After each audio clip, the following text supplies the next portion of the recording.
भाग 23। सामने वाले शख्स ने अपने हाथ में पकड़े कॉफी के कप को जमीन पर फेंक दिया। आरजे ने आवाज की वजह से अपनी आंखें बंद कर ली। अगर लड़ना है सामने आकर लड़ो। अच्छे से जानती हूँ तुम किसके पीछे हो और क्यों। समय और आयुध पर नजर रखवा रहे हो तो सुन लो, मैं तुम्हें चैलेंज दे रही हूँ। हिम्मत है तो किसी के पीछे नहीं, सामने आकर लड़ो। आरजे ने गुस्से में वो ब्लूटूथ निकालकर तोड़ दिया। सामने वाला शख्स गुस्से में चिल्लाया, अभी के अभी मेरी इंडिया जाने की टिकट बुक करवाओ। Nisar Juyal, challenge accepted. एक अजीब सी हंसी की आवाज चारों तरफ गूंज उठी।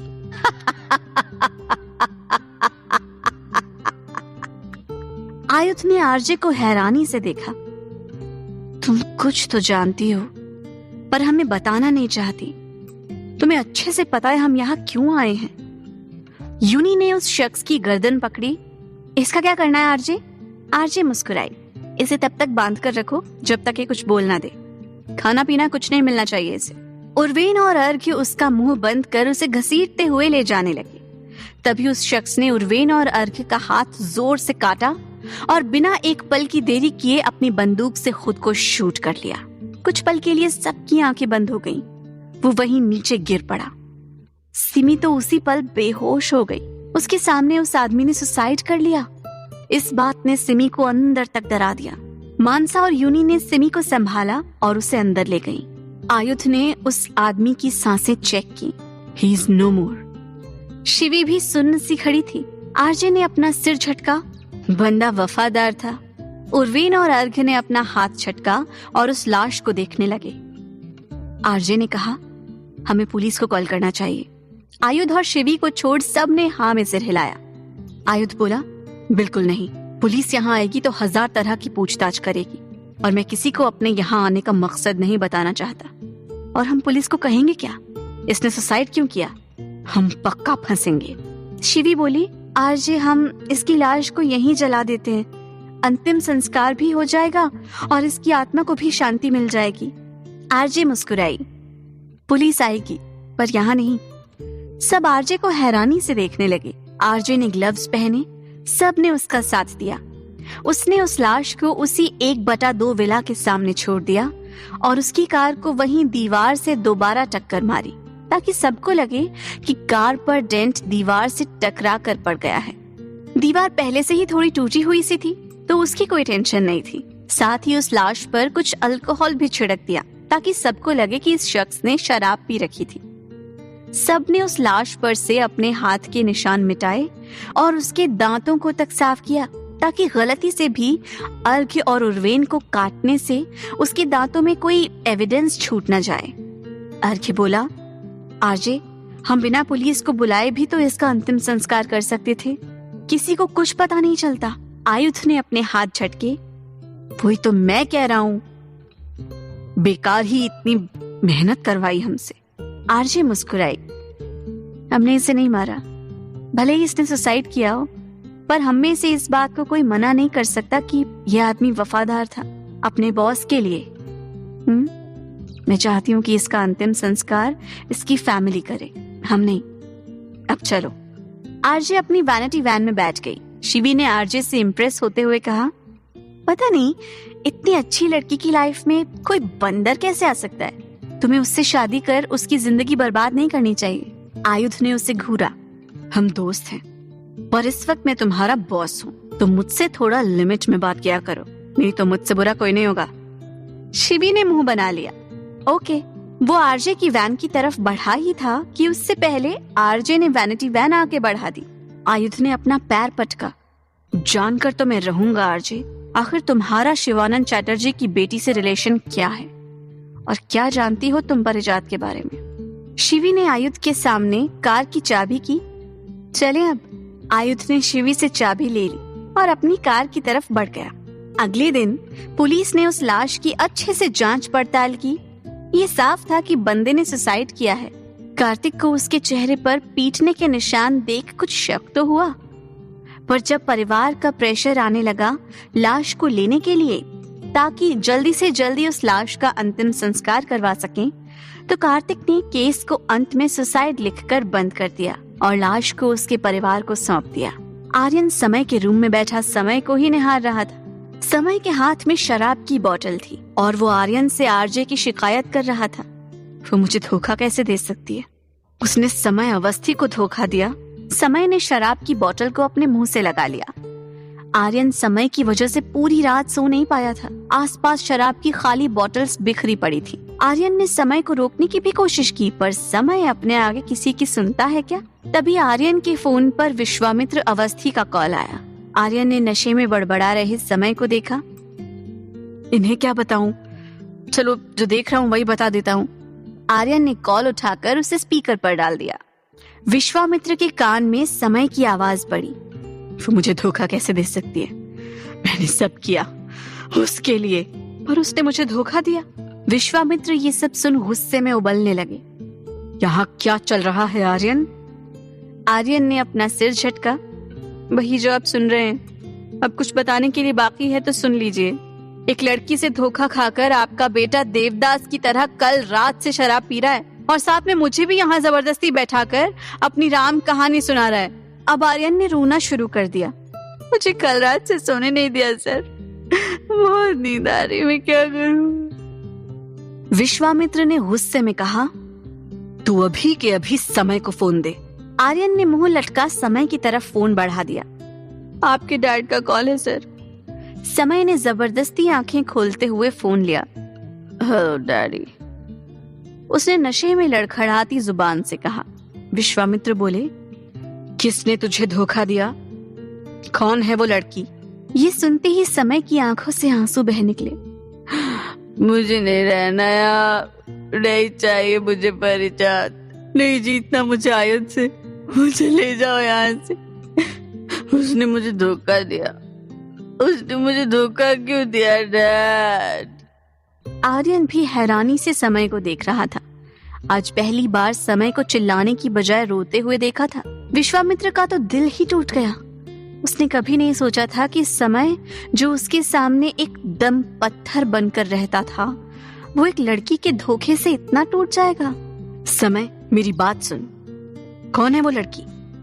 मैं आ रहा हूं वहां। मैंने कभी अपने पिता होने का फर्ज नहीं निभाया, पर अभी मैं तुम्हें अकेला नहीं छोड़ूंगा। मैं आ रहा हूं वहां। समय की आवाज आनी बंद हो गई। हेलो समय। आर्यन ने निढाल पड़े समय के हाथ से फोन लिया। नशे में चूर सर, सो गए हैं, क्या मैं अब सो सकता हूँ? मेरे बच्चे का ख्याल रखना। इतना कहकर विश्वामित्र ने कॉल कट कर दिया। आर्यन भी कॉल कट होते ही वहीं लेट गया। आयुध को आरजे से किसी भी हालत में सच जानना था। उसने किसी तरह आरजे को कॉल किया, पर आरजे का फोन वैनिटी वैन में ही था, इसलिए किसी ने उसका कॉल नहीं उठाया। वो किसी तरह आरजे से अकेले मिलना चाहता था, पर 24 घंटे उसकी टीम उसके साथ रहती थी, इसलिए ये बहुत मुश्किल था। यूनी, अर्घ्य, उर्वेन और सिमी आज फिर से त्रिवेणी घाट पर गए थे, ताकि चिंटू की दादी के बारे में छोटा सा ही सही कोई तो क्लू मिले। चिंटू भी उनके साथ ही था। आरजे आज अपना पिट्ठू बैग टांगे एक पार्क में अकेली घूमने आई थी। सर्दी की वजह से यहाँ थोड़ी बहुत बर्फ भी गिरने लगी थी। वहाँ थोड़ी दूर पर कुछ जोड़े हल्की हल्की बर्फबारी का आनंद लेते हुए अपने पार्टनर के साथ मस्ती कर रहे थे। सबको खुश देख आरजे भी बहुत खुश हो रही थी। वो वहीं एक बेंच पर बैठ गई और अपने हाथ से बर्फ को छू छू कर उसके साथ खेलने लगी। तभी एक 35-36 साल का हैंडसम सा आदमी लंबा सा कोट पहने अपने हाथ मसलते हुए आरजे के पास आकर बैठ गया। आरजे ने एक नजर उस आदमी की ओर देखा और फिर से बर्फ के साथ खेलने लगी। उस आदमी ने आरजे की तरफ अपना हाथ बढ़ाया। हाय, my name is Swaroop Jindal. RJ मुस्कुराई। Hello mister Jindal. इतना कहकर वो फिर से बर्फ के साथ खेलने लगी। स्वरूप थोड़ा मुस्कुराया। आपने ही मुझे बुलाया और हमसे ही बेरुखी। मैंने आपका चैलेंज एक्सेप्ट कर लिया मिस जुयाल। आरजे मुस्कुराई। तो तुम आ ही गए। आरजे ने अब बर्फ से खेलना बंद कर दिया। वैसे तुम्हारा वो आदमी कहाँ तक पीछा करेगा मेरा? आरजे ने एक अजीब सी मुस्कान के साथ स्वरूप को देखा। स्वरूप मुस्कुराया। जहां तक आप भागेंगी। स्वरूप ने अपनी उंगली दिखाई। उसकी उंगली दिखाते ही वहां पर गोलियां चल गईं। और बिना गोली की आवाज के वो सब कपल वहीं लाश की तरह गिर पड़े। क्या अब भी आप भागना चाहेंगे? आरजे की मुट्ठियां कस गईं। तुमने गलत किया। स्वरूप मुस्कुराया। वैसे मिस जुयाल, मेरी आपसे कोई दुश्मनी नहीं है, बस मुझे परिजात तक पहुंचा दो। जानता हूं आप बहुत कुछ जानती हैं, इसलिए तो सीधा आपके पास आया हूं। आपकी एक मूव और वहां खड़े एक एक बच्चे की लाश आपके सामने होगी। स्वरूप ने थोड़ी दूर एक आइसक्रीम पार्लर के पास आइसक्रीम खा रहे बच्चों की तरफ इशारा किया। आरजे ने गुस्से में अपनी आंखें बंद कर ली। क्या चाहते हो तुम? स्वरूप हंसा। आप भूल गई मिस जुयाल। मैंने कहा था मुझे परिजात चाहिए। स्वरूप की हंसी अब गुस्से में बदल गई थी। वो तुम्हें कभी नहीं मिलेगा। आरजे ने गुस्से में स्वरूप की गर्दन पकड़ ली। मैं तुम्हें मार डालूंगी अगर एक भी बच्चे को कुछ हुआ तो। स्वरूप हंसा। चलो मान लेता हूं, छोड़ दिया उन बच्चों को, पर अब हमारा सामना बार बार होगा। फिर से लोगों की जान जाएगी। देख रही हो तुम उन कपल्स को? वो मर चुके हैं और अब मेरे आदमियों का निशाना तुम हो। आरजे मुस्कुराई। तुम मुझे मार ही नहीं पाओगे, फिर तुम्हें तुम्हारा परिजात कैसे मिलेगा? स्वरूप बोला। मिलेगा। स्वरूप जिंदल ने आज तक कोई चैलेंज हारा नहीं है। अचानक स्वरूप की सांसें बंद होने लगी। आरजे की पकड़ उसकी गर्दन पर और ज्यादा कसती जा रही थी। अचानक वो कपल खड़े हो गए और एक एक कर हंसते हुए वहां से चले गए। आरजे उन्हें हैरानी से देखने लगी। उसने स्वरूप का गला छोड़ दिया। स्वरूप खांसने लगा। ये सब मेरे लोग थे, सिर्फ मरने का नाटक कर रहे थे। इसका मतलब ये नहीं कि मैं लोगों को मार नहीं सकता। आज सिर्फ नाटक था, हमेशा नहीं होगा। फिर मिलेंगे मिस जुयाल। परिजात तक तो अब मुझे तुम ही पहुंचाओगी। स्वरूप खांसते हुए अपनी गाड़ी में बैठकर वहां से चला गया। आरजे ने बेंच पर जोर से मारा, फिर अचानक हंसने लगी। सब मेरे चक्रव्यूह में फंस रहे हैं। धीरे धीरे बहुत जल्दी मैं अपनी पहचान तक पहुंच जाऊंगी। आरजे उन बेंचों पर कूदते उतरते वहां से चली गई। आरजे का कोई बहुत बड़ा लक्ष्य था जिसके लिए वो ये सब कर रही थी, पर क्या? आरजे जब धर्मशाला लौटी तो सामने का नजारा देख हैरान रह गई। वहां 10-15 अधेड़ उम्र की सुंदर और अंधी औरतों की लाइन लगी हुई थी। उनमें से कुछ तो सिर्फ अंधी होने का दिखावा कर रही थी। उर्वेन, चिंटू, यूनी सामने खड़े उनकी जांच परख कर रहे थे, जबकि सिमी, मानसा और अर्घ्य उनके दिए नाम पते की अपने सोर्सेज के जरिए जांच कर रहे थे। चिंटू बोला, मेरी दादी के ऐसे ही लंबे बाल थे। चिंटू ने एक अधेड़ उम्र की औरत की तरफ इशारा किया जो सबसे पीछे खड़ी झूठे अंधेपन का दिखावा कर अपनी बारी आने का इंतजार कर रही थी। ये मेरी दादी है। आरजे ने चिढ़कर अपनी आंखें बंद कर ली। उसने कभी नहीं सोचा था ये लोग इतने पागल निकलेंगे। सब क्या हो रहा है यहाँ? सब आरजे को देखने लगे। चिंटू आरजे को देख मुस्कुरा दिया। उर्वेन बोला, इतनी सारी औरतों में से चिंटू की दादी कौन है वो ढूंढ रहे हैं। ये सब औरतें चिंटू की दादी होने का दावा करती हैं। आरजे ने उन सबको घूरा और फिर चिंटू को देखने लगी जो यूनी के पीछे छुपने की कोशिश कर रहा था। आरजे बोली, अभी की अभी निकालो इन सबको यहाँ से। आरजे अपने कान पर हाथ रखकर चिल्लाने लगी। उसकी आवाज इतनी तेज थी कि कोई अपनी जगह पर सही से खड़ा भी नहीं हो पा रहा था। वो औरतें खुद ही गिरते पड़ते वहां से भाग गईं। उर्वेन और बाकी सब तो उन्हें इस तरह भागते देख हैरान ही रह गए। ये सब तो अंधी थी ना? अर्घ्य सोफे को पकड़ चिल्लाया। आरजे ने मुस्कुराते हुए अपना मुंह बंद कर लिया। भाग गई सब। आरजे ने अपने सीने पर हाथ रख गहरी सांस छोड़ी। सिमी ने कुछ पल के लिए हैरानी से आरजे को देखा। मतलब वो भूकंप? आरजे सब कुछ कर सकती है। सिमी ने अपना सिर झटक दिया। आरजे बोली, मैंने चिंटू की दादी को ढूंढ लिया है। ये सुन चिंटू चहकते हुए यूनी के पीछे से बाहर आया। सच में? सब खुशी से चमकती आंखों के साथ आरजे को देखने लगे।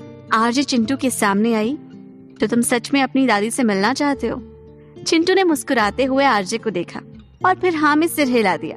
मानसा बोली, जल्दी बताओ आरजे, मुझसे वेट ही नहीं हो रहा है चिंटू की दादी को देखने का।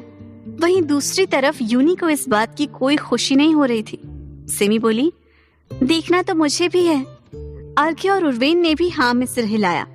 आरजे ने अपने हाथ को झटका।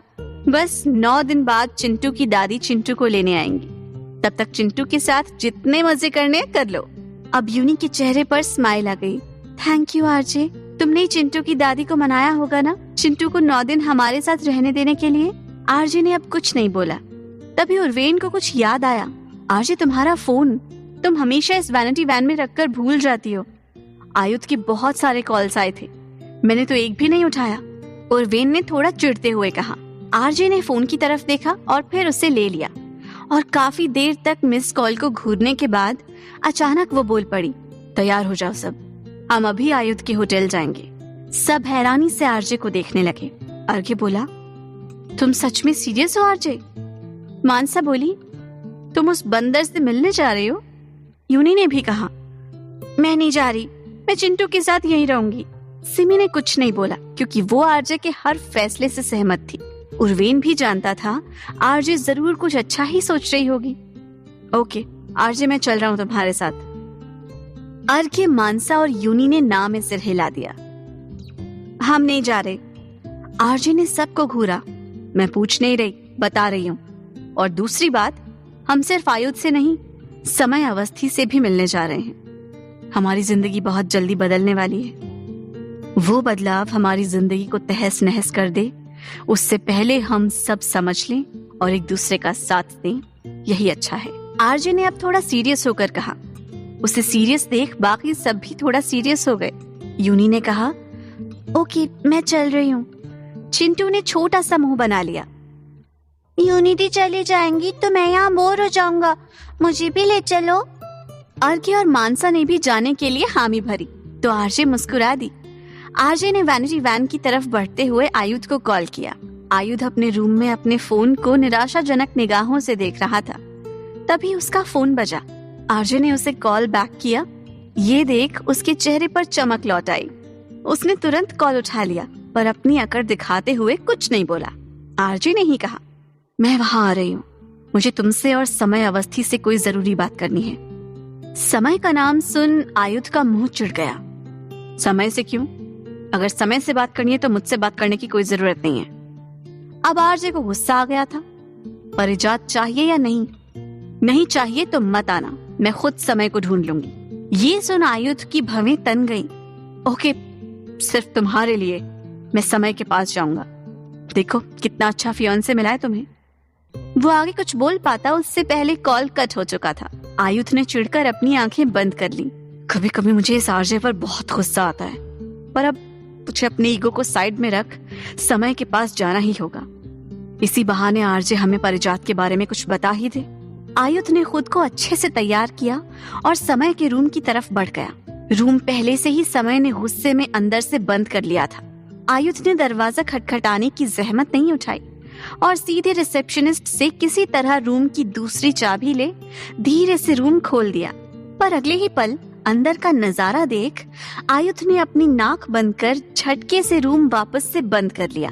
समय शराब की बोतल लिए जमीन पर निढाल पड़ा था और आर्यन, वो तो सोफे पर उल्टे मुंह पसरा हुआ था और कुंभकर्ण की तरह खराटे ले रहा था।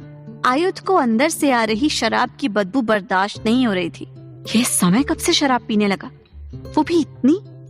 आयुध ने अपनी नाक बंद की और फिर एक बार दरवाजा खोल अंदर आ गया। गलती से उसका पैर एक खाली पड़ी शराब की बोतल पर पड़ा और वो वहीं धड़ाम से गिर गया। उसकी आवाज से आर्यन की नींद खुल गई। शराब? आर्यन ने आयुध को समय के रूम में देखकर कहा। आयुध ने जोर से उस बोतल को लात मारी। हो क्या रहा है यहाँ पर? और ये ऐसे पीकर क्यों पड़ा है?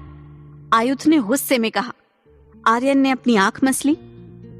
समय अभी भी उसी अवस्था में नशे में बेहोश पड़ा था। ओह ये, जब आदमी को वो ना मिले जो वो चाहे तो गम भुलाने के लिए ये सब चलता ही है। अब ये बताइए, आपको कब से समय सर की फिक्र होने लगी? क्या आप उनका हालचाल पूछने कमरे तक आ गए? आर्यन ने टेढ़ी नजरों से आयुध को देखा। आयुध खड़ा हुआ। रुको पहले, इतना कहकर वो सामने शीशे के सामने रखे डियो को उठाकर अपने आसपास प्रेस किया। आप शांति मिली। आयुध ने अपने सीने पर हाथ रखा। आर्यन खड़ा हुआ उसने समय के हाथ से उसकी बोतल ली। सर मेरी मदद कीजिए इन्हें खड़ा करने में। आर्यन ने समय को उठाने की कोशिश की, पर उस अकेले से समय 1 इंच भी नहीं हिला।